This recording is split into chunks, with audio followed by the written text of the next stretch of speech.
Have you ever felt like you knew someone inside and out, only to discover you were sleeping next to a stranger? That's my story. It's a story about love, deception, and a single text message that shattered my world. My wife Clara and I had what I thought was a picture-perfect marriage. We met in college, fell in love over late-night study sessions, and shared dreams. For 10 years, she was my everything, my confidant, my biggest supporter, the person I laughed with until my stomach hurt. We built a life together, a home filled with memories and plans for a future I was so sure of. Clara was beautiful, intelligent, and had this infectious energy that could light up any room. To my friends, to my family, we were the couple that had it all figured out. But beneath that flawless surface, a storm was brewing, and I was completely oblivious. It all started on a Tuesday, a day so ordinary it's almost laughable in hindsight. I came home from work a little earlier than usual. The house was quiet, Clara's car was in the driveway, but she was nowhere to be found. I figured she'd just popped out to see a neighbor or was in the garden. I dropped my briefcase, loosened my tie, and went into the kitchen to grab a glass of water. That's when I saw it. Her phone was sitting on the counter, face up. Normally, I wouldn't even glance. We trusted each other. Privacy was something we both respected. But as I reached for my glass, the screen lit up with a notification. A message from someone named Alex. The preview was just a few words, but they were enough to make the ice in my glass feel like a block of lead in my stomach. It said, "Can't stop thinking about last night." My heart started pounding. Alex?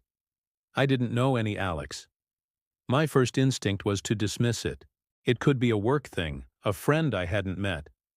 My mind raced, trying to find a logical explanation, any explanation that didn't lead down the path I was terrified of. But there was something about the tone. It wasn't professional. It wasn't casual. It was intimate. I stood there for what felt like an eternity, staring at that phone. Every rational thought in my head screamed at me to walk away, to wait for Clara, to ask her about it. But a darker, more primal curiosity took over. The need to know was a physical ache. My hands were shaking as I picked up her phone. My thumb hovered over the screen. I told myself I was being paranoid, that I was about to violate her trust for no reason. But I had to know. I had to be sure. With a deep breath that did nothing to calm my nerves, I unlocked it. We used the same simple passcode, a little inside joke from years ago, a joke that now felt like a cruel twist of irony. The message thread with Alex opened up, and the world as I knew it began to dissolve. It wasn't just one message. It was a novel. Weeks, months, of conversations that painted a picture of a woman I didn't recognize. This wasn't my Clara. The Clara in these texts was someone else entirely. She was someone who complained about me, calling me predictable and boring.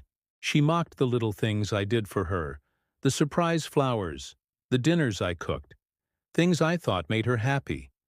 The messages were filled with details of their secret meetings. Lunch on days she told me she was in back-to-back meetings. Drinks with the girls, that were actually romantic dinners with him. They talked about their connection, this deep, passionate bond that they claimed transcended everything. They shared inside jokes, pet names. They had a whole separate life I knew nothing about. I scrolled and scrolled, each message a fresh stab to the heart. I felt sick. The woman who wrote these words, who planned these secret rendezvous, who mocked her husband to her lover. This couldn't be the same woman who kissed me goodbye every morning. It couldn't be the same woman who held my hand when my father passed away, who whispered promises of forever in the dark. The worst part wasn't just the physical betrayal, it was the emotional demolition. She had constructed an entirely different version of our life for this other man. She told him I was emotionally distant, that I didn't understand her. Me, the guy who stayed up all night listening to her fears about a new project at work. The guy who learned to make her favorite complicated dessert just to see her smile. It was a complete fabrication, a narrative designed to justify her actions and paint her as a victim in a loveless marriage. As I read, I realized something profound and terrifying. The woman I loved didn't exist. She was a character Clara had been playing for me, perhaps for herself. The real Clara was this person in the text messages, deceitful, cruel, and a complete stranger. The person I had dedicated a decade of my life to was a ghost, a performance. The foundation of our entire relationship, every memory we had shared, was built on a lie. I kept scrolling back, trying to pinpoint when it started. How long had this been going on? The timeline stretched back almost a year. A whole year of living a double life. A year of looking me in the eyes and lying.